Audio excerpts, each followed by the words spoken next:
Callbacks aren't really original. So I read this article by Eric Kane, and really the subject matter of the article is about Tom Bombadil in the new season of Trope, or The Rings of Power, or Ring Pop, whatever you want to call it. And so the whole idea of callbacks came up in this article that Eric Kane brings about. And what's in question is specifically the fact that in the new season of Ring Pop, what they're going to do is they're basically lifting a passage from The Lord of the Rings for dialogue.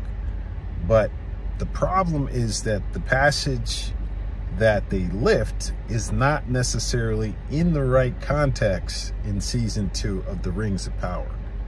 Now, overall, the whole idea of callbacks, it's really fan service, and it really, if we look at the Acolyte, doesn't really work. Like, for example, why do you have Plagueis in the season finale of the Acolyte? That's like one of the worst things that they did in that series. Now, some people will say, well, hey, we wanted to do that, but messing with canon to that point where it just doesn't even make sense, if you sit back and take a step back, where are we going with that? Coming back to really the focus of this video, Tom Bombadil, I'm going to quote a couple different passages, but really so far it looks like they're going to really mess up. So here's the original passage from The Lord of the Rings. Eldest, that's what I am. Mark my words, my friends. Tom was here before the rivers and the trees. Tom remembers the first raindrop and the first acorn. He made paths before the big people and saw the little people arriving. He was here before the kings and the graves and the barrow wights.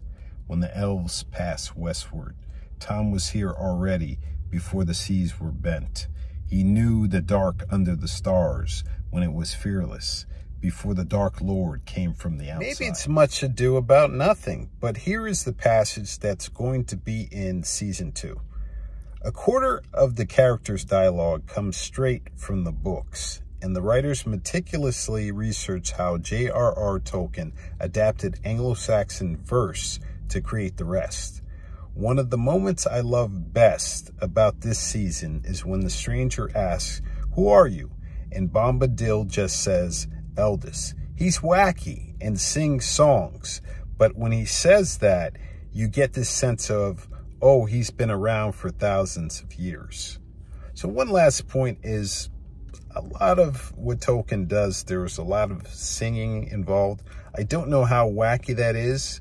Some people don't really like it, but the song part, I don't know if it's wacky. I'll leave it there. I'm out.